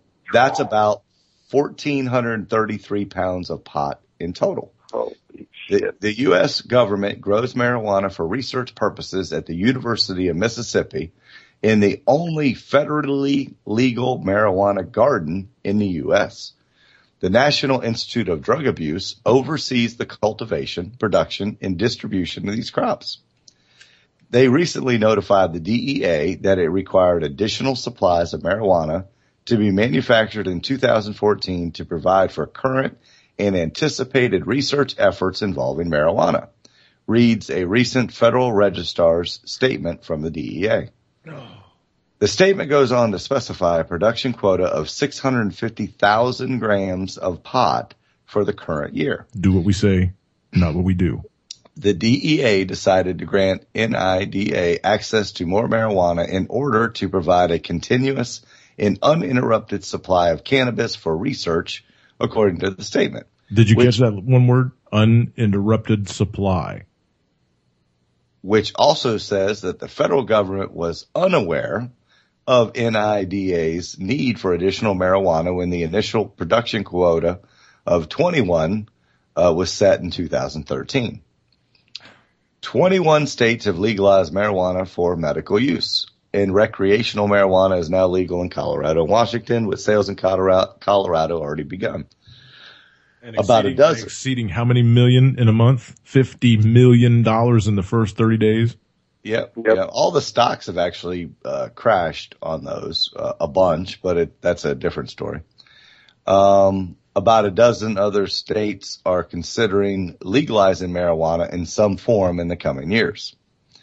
Still, under federal law, the plant remains illegal and classified as a Schedule I drug, meaning it's considered one of the most dangerous substances with no currently accepted medical use. That's what a Schedule I drug is. Lie. Because the feds already have cannabinoid pills that they issue for patients and seeds. That's through their teeth. Go ahead. Sorry. The feds have long been accused of only funding marijuana research that focuses on the potential negative effects of the substance. Right. But that trend appears to be changing. According to Hill, the NIDA has conducted about 30 studies to date on the potential benefits of marijuana. The most recent research effort was approved in March when the Department of Health and Human Services signed off on a study assessing medicinal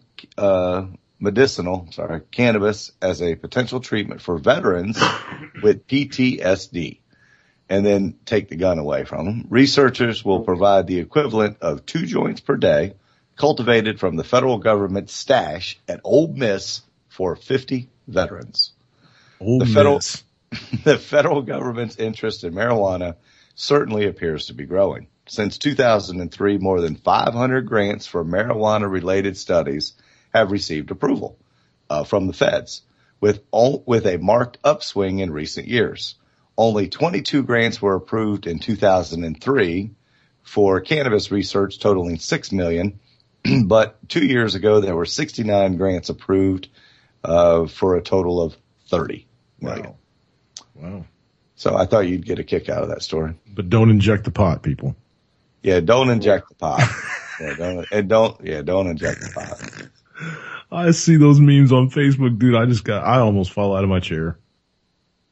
Christians for Bachman or something is the name of it. Yeah, that's them out. God. Dude, I'll tell you what, they have the funniest stuff about injecting the pot. The pot. My son injected the pot and it turned him homosexual. Just come on, man. How much more ludicrous can you get, dude? I can't even believe they would put that meme out. I mean, for real. There's got to be somebody just joking, pulling their chain. Right after it was legalized in Colorado, and they had all those fake stories about people overdosing and stuff, like going on murder sprees. And shit. They were posting that crap every day as the truth. People were going, "I told you so." You sleep the pot. Yeah. They had one meme on that Facebook page. This is Republicans for Michelle Bachmann, if anybody wants to know, on Facebook. No, some of the funniest Christians. shit you will ever see. It's Christian. Or Christians for Michelle. Yeah. Say it again. No, it was Christian Republicans for Michelle Bachmann. Christian Republicans for Michelle Bachmann. They had one on there that was, we think that American should be our language in America. I had to comment on that when I said English is our language in America, you ass clowns. Not American. You speak American? Okay. It gives me enjoyment. It does, doesn't it? Okay. The stupidity of people gives me enjoyment sometimes. There was somebody in chat that wanted us to talk about the plane. So we're going to talk about the plane for a minute because there is actually some new information coming up about this plane. It's information that I said several weeks ago. I caught a blurb and put it on the show, and nobody spoke about it after that. I thought it was kind of interesting that nobody brought it up after that because it seemed very plausible. But there's been something that's hit the wire in the last couple of days about some missing nuclear material out of Afghanistan. Correct? I think you read that 2 days ago, didn't you, Lance? Oh, yeah. Okay. Well, here's this. This was dropped yesterday, actually. MH370. Check Kandahar, says family members. Reports that MH370 is in Kandahar prompts family members to request Malaysian government to search for the plane there. That's Afghanistan, is that right? Yes, that is Afghanistan. Correct, Lance. Connecting the dots. This is from Peddling Jaya. Family members of the missing MH370 flight passengers want the government to investigate claims that the missing flight is in Kandahar, Afghanistan. There are reports that the plane is in a South Asian country, and it is quoted by Russian intelligence agencies as the source. The request was made by the next of kin in a letter dated April 14 and is addressed to Acting Transport Minister, whatever his name is.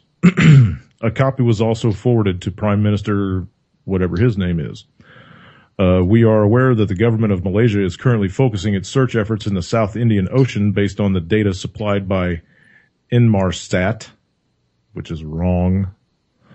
However, we are entering the 37th day without success in finding any physical evidence in this area.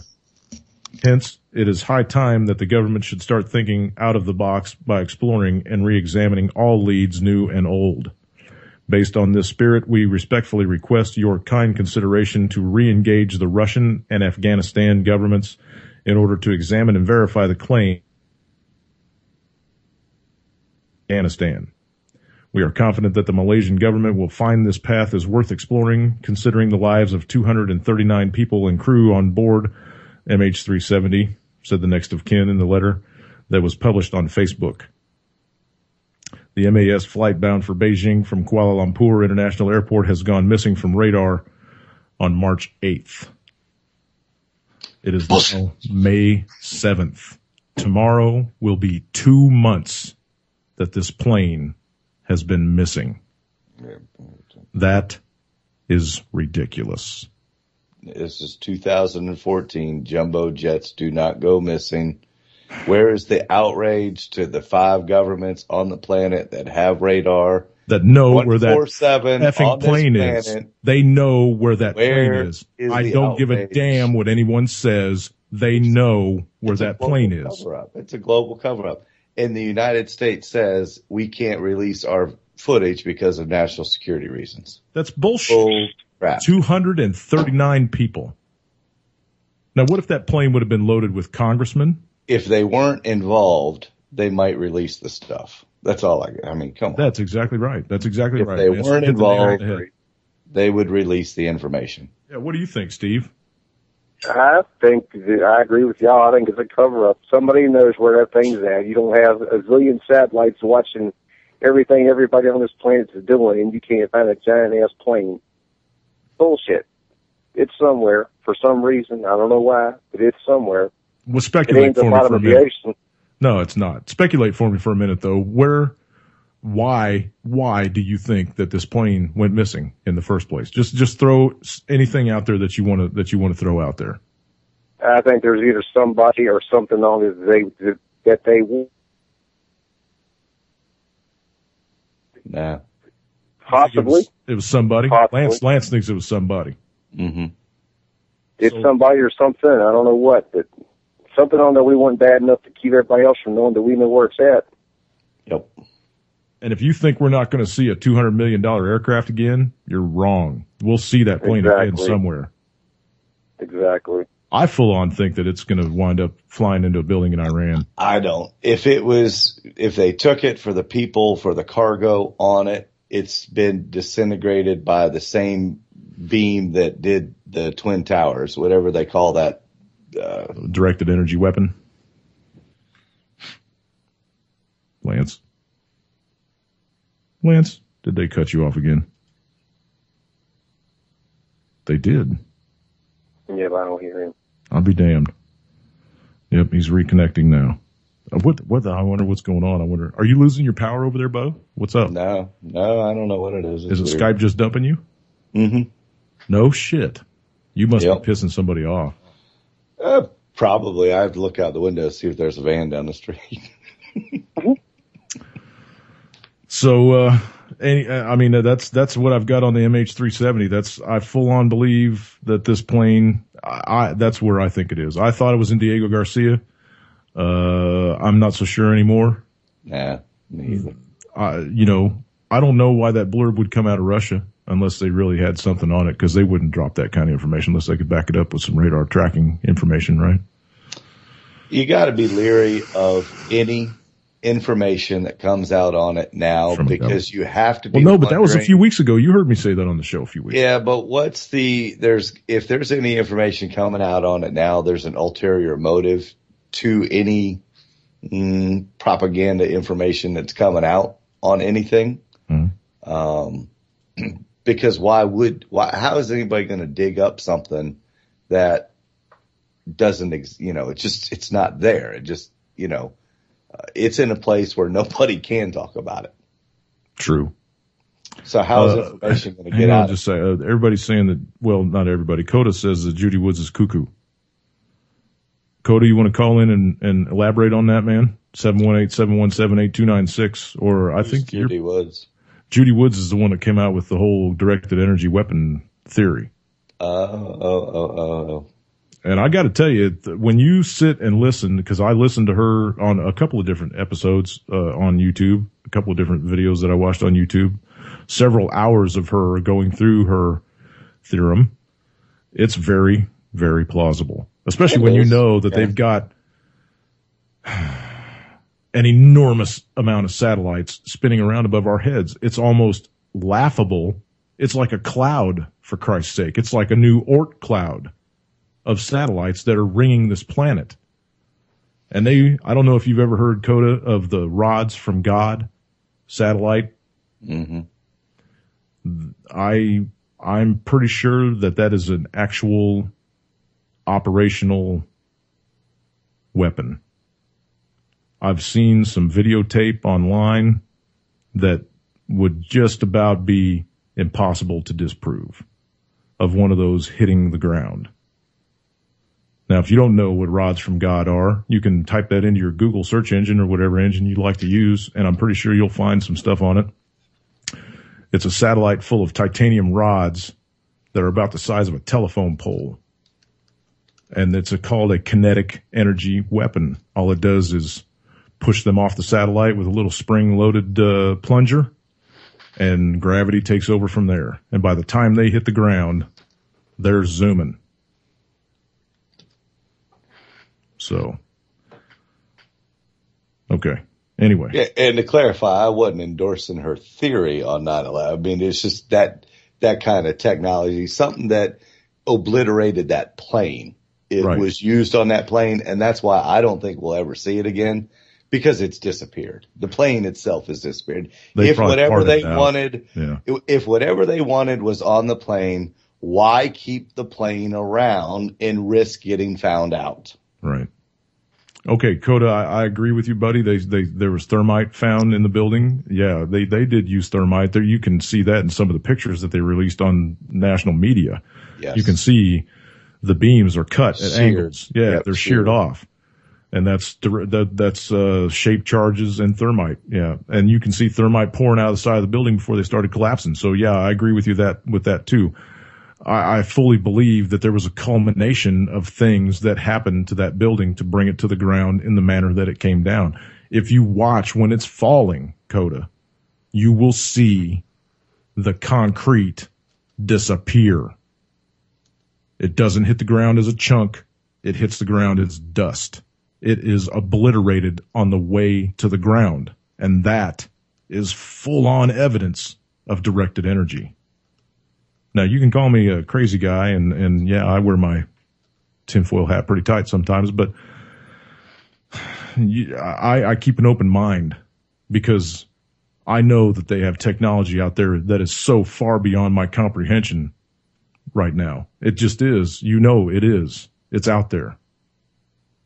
So I keep an open mind for all of that.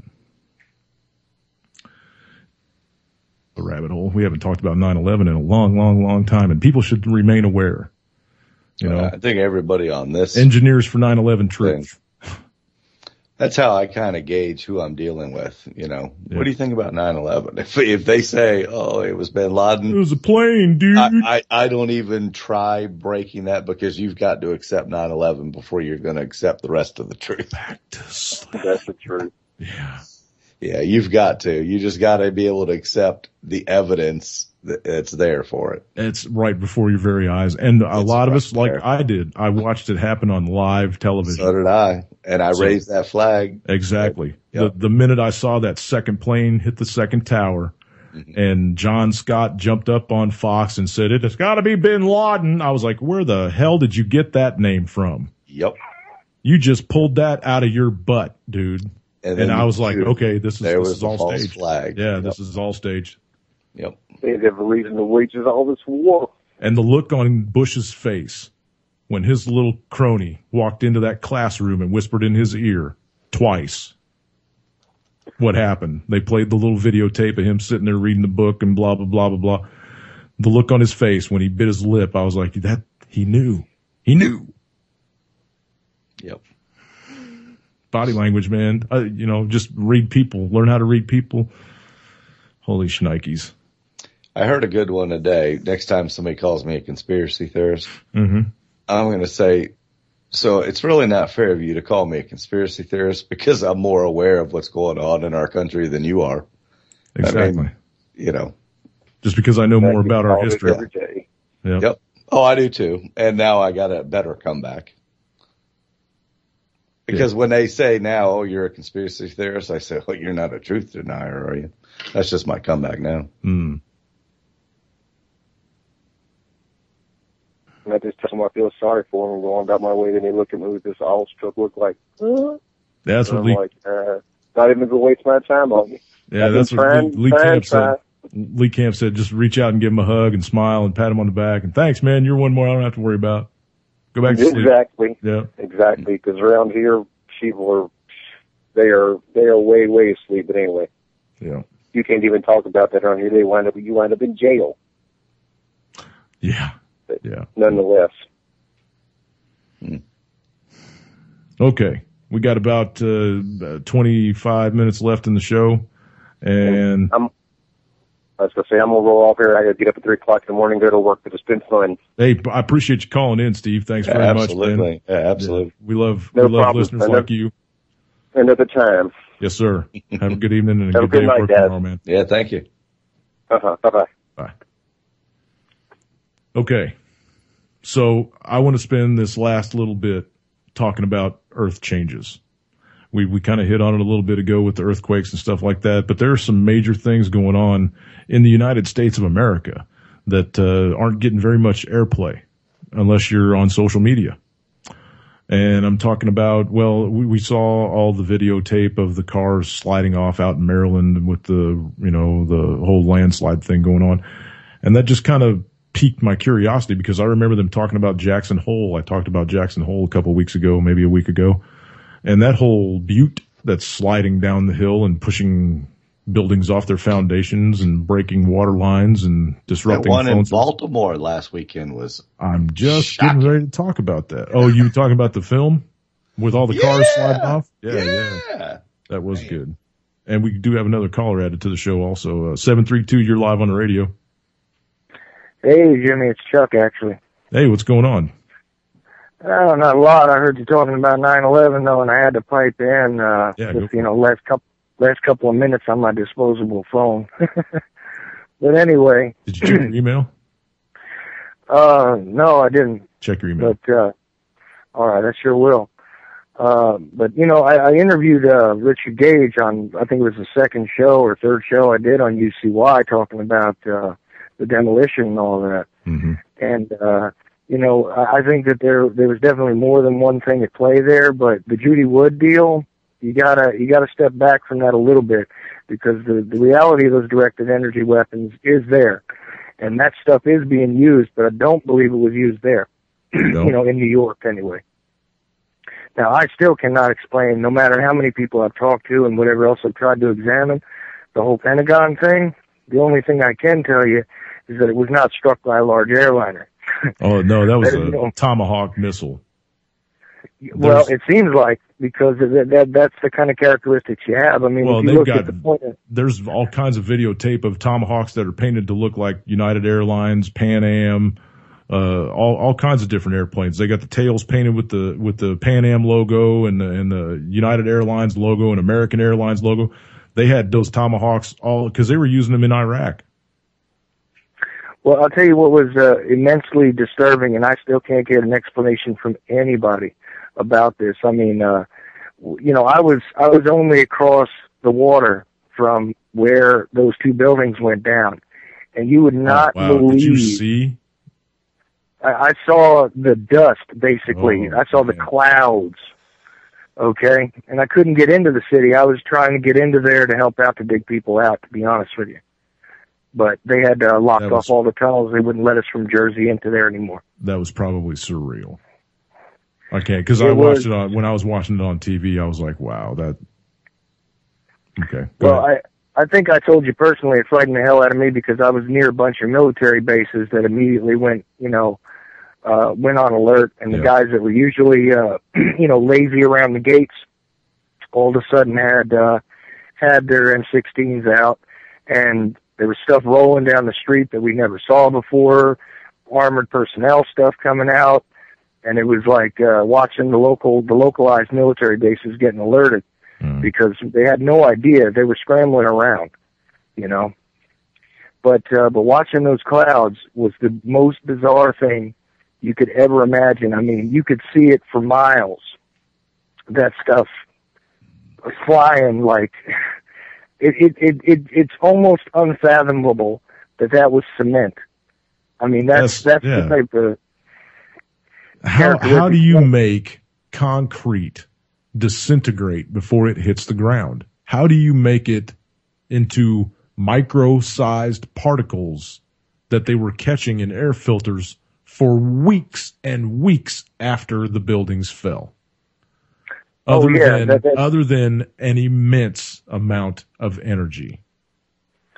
Well, explain that to me, man. Explain that to me. See, that's the problem here is that there is no technology that we have ever seen that would account for that. I've heard the discussions about micro nukes. I've heard the discussions about the if there was a micro nuke, we'd have seen a shock wave come off of it. That would have been evident in the dust cloud itself. That's impossible. There would have been no windows left for blocks and blocks and blocks if a micro nuke would have went off. But that's what I tried to explain to people. Well, okay, but the dustification of that concrete is unexplainable, other than. So that's the thing. Even when you adopt the idea of the termite of the thermite, and you take a look at those beams are definitely cut, and you can see that stuff, and you can see that the behavior of the collapse was completely bizarre. The idea that it was at free fall is a little weird because it wasn't quite at free fall speed, but it was way faster than it should have been. And meanwhile, you're looking at steel frame buildings that don't normally collapse. Never before in history did that happen. No, well, when the top of that one sheared off and fell to the side, it was falling at free fall speed. And that was very clear evidence of thermite cutting that piece of the building away.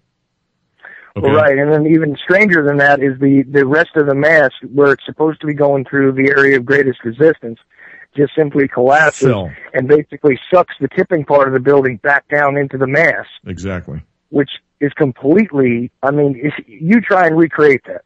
You can't. In any way, shape, or form. You can't without, and that's the other thing, is that right now they're challenging all those NIST findings because, they screwed with all the data. They skewed the entire model by adding they kept screwing with the parameters until they got the answers they wanted. And all the evidence was quickly loaded onto barges and shipped over to China, except for one chunk. They've got one chunk of huge evidence that's sitting in the underground memorial thing to them. That's a big mass of fused concrete and steel and whatever the hell else is in there, man.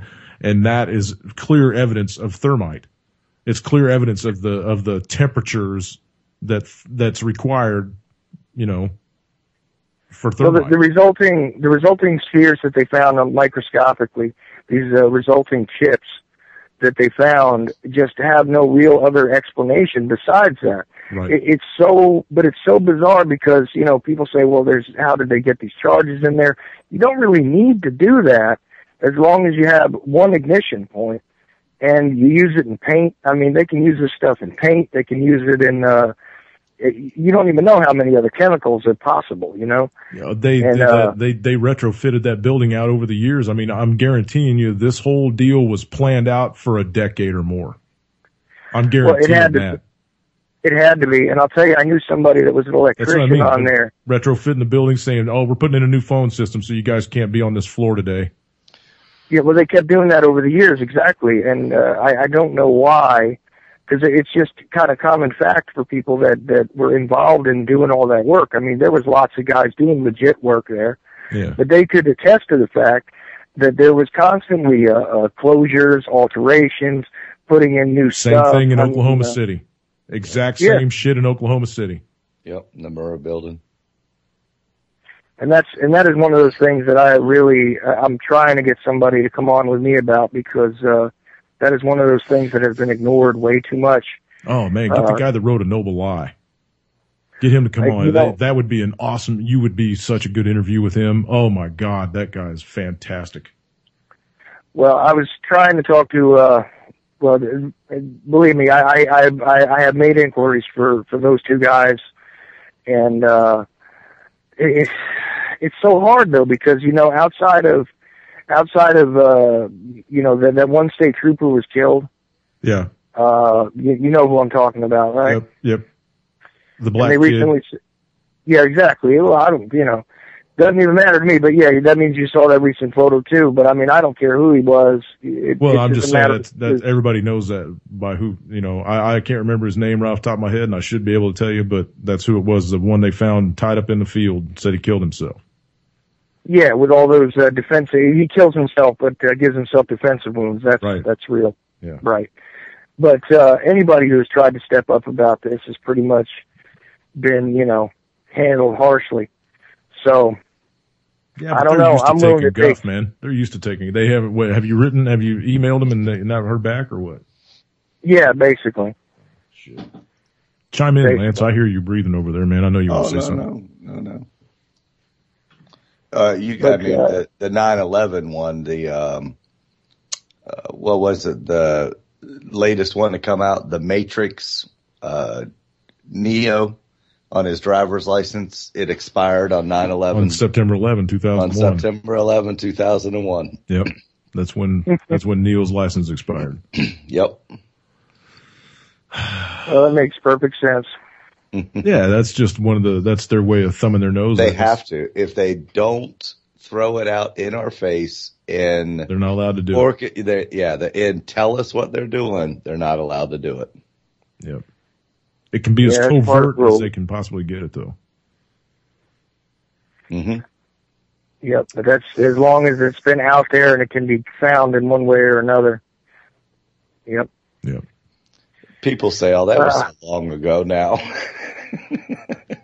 come on, man. You know, 48 million, I think $48 million we've given to, or $480 million we've given to the TSA over the last 15 years or so, since all this shit happened. 14 years. Well, yeah, it's close to $500 million. It's 480 million, and they haven't done shit. Except for, you know, they've got a couple of 55-gallon drums full of nail clippers and shit. I mean, you know, they've done nothing except grope grandma, pull people's colostomy bags out of their gut, embarrass children, touch anybody that they can touch, get their hand. There's just ridiculous, man. It's ridiculous. You know what we should do? We should arm them. They're doing it. For Christ's sake, they already ordered all the 40s. I know. These guys, and some of these people, they can't even, I guarantee if they tried to chase somebody down a concourse, they could make it 20 steps before they had to have a donut and a heart attack. And they're going to give these people semi-automatic handguns they don't have with hollow point ammunition. They don't have to chase you if they got a pig. No, that's why. That's because they can't run their fat ass down and chase somebody down, you know. I mean, you know, some 8-year-old kid might decide to run back to grandma. Well, and they'll use that one as case in point. The guy jumped over a security gate, ran into the terminal and started shooting. Whereas if we would have had a pistol, he would have only got 15 feet and we would have got him. Hey, what happened out in San Diego a couple weeks back, a week or so back? A 16-year-old walked on the middle of the tarmac and climbed up a wheel well and flew to Hawaii. Yeah. Congratulations, TSA. Good job on that one. Yeah. That's exactly the point of that. I mean, the only thing it did was feed the Department of Homeland Security and send us further into adventures in other countries we didn't belong in. Oh, I'll bet they can tell you every email his mom and dad ever sent, though, right? The NSA's got a file on his mom and dad, but they can't keep him from climbing over a fence into an intercontinental runway. Into a wheel well, yeah. Right, yeah, and climbing into it. Yeah, he's lucky to be alive, for Christ's sake. He was at 35,000 feet for a couple of hours. 6, yeah. Right, he had to go into some sort of hibernation to basically survive that type of deprivation. Temperatures, you know, it's definitely below zero at that altitude. So, you know, he's lucky he didn't freeze to death or suffocate. Because usually when they come in for a landing and they drop that landing gear, the first thing that falls out is a dead body. Yep. So, just amazing. And he didn't get crushed by the gear coming up or going down. You know. Well, you know, that was my wonder, is how it is that he knew exactly where to go so that he didn't get crushed by that. Yeah, that was some the of those thing that I was side fold, and you never know how they're going to go up into the, you know, up into the plane. Some of those things fold to the side and close in, and some of them go straight up into a cubby, and you know, so you never know where you're going to have to be to get the hell out of the way. Yeah, that's what I was curious about, is how did he know exactly where to go to get out of the way of that thing? I'm serious. Well, I mean, imagine if it had where the wheel goes up and it runs flat, that it went back a little bit. He could have climbed into that hole. Well, there's all kinds of room up in there. You can fit up that wheel well with the gear closed. It's possible. They get up but there. You got to know what the hell you're doing. So, yeah. No, obviously it's possible, but the point is that he had to know ahead of time, because while that thing's closing, he doesn't have time to maneuver again. Yeah. But that was my first thought, is how is it that he figured out where to go to get away with that? I don't know. Hey, I want to hit this story because I had it sitting here on my desktop before we get out of here, and we got about 9 minutes left or so. This is out of Lanham, Maryland, and this is back to the whole Earth changing and telling us to get off the planet. 28 homes have been evacuated following a slope failure, an event similar to a landslide. Water and sewage main breaks in Fort Washington, Maryland. At a press conference Monday, officials said it will take at least 2 weeks to determine a short-term solution for a big crack in the hill overlooking Piscataway Drive. Prince George's County spokesman Scott Peterson tells WNEW's Kevin Rycon that the hill buckled and then dropped about 2.5 feet. Imagine that, that must have been something to see. They got some pictures on this too. I'm going to drop this link in chat for everybody. The director of the county's Department of Public Works and Transportation, Darrell Mobley, says that the strip of land that is collapsing is about 1,500 feet long. The collapse has also resulted in uprooted trees, and the page just refreshed on me. Thank you very much.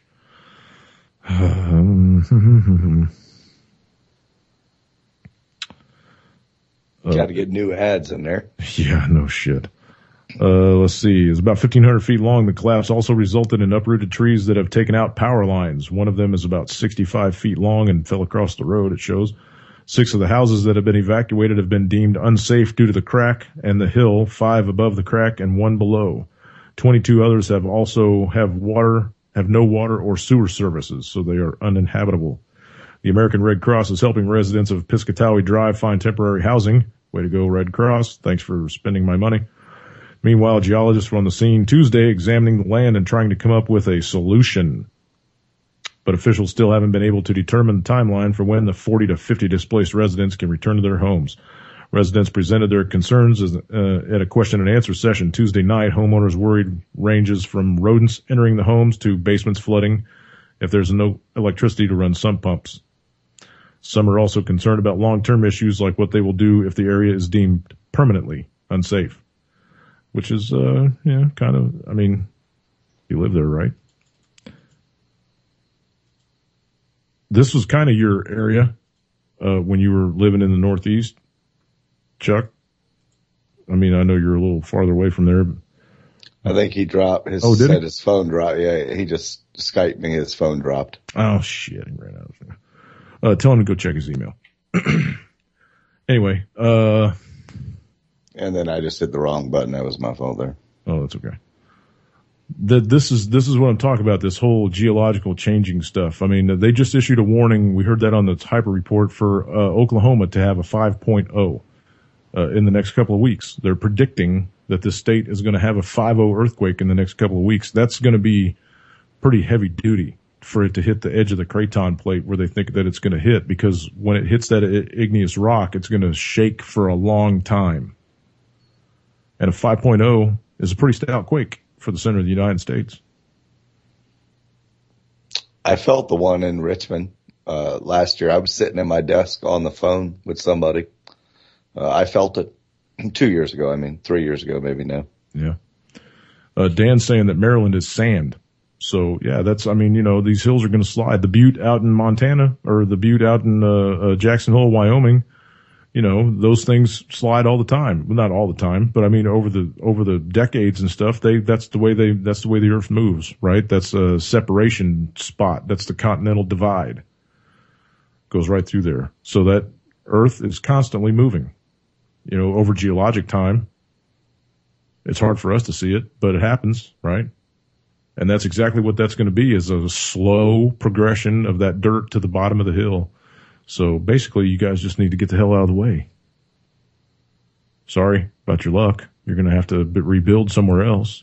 Try not doing it at the bottom of a butte next time. This is why you have geologists come in and inform you before you go building places like that.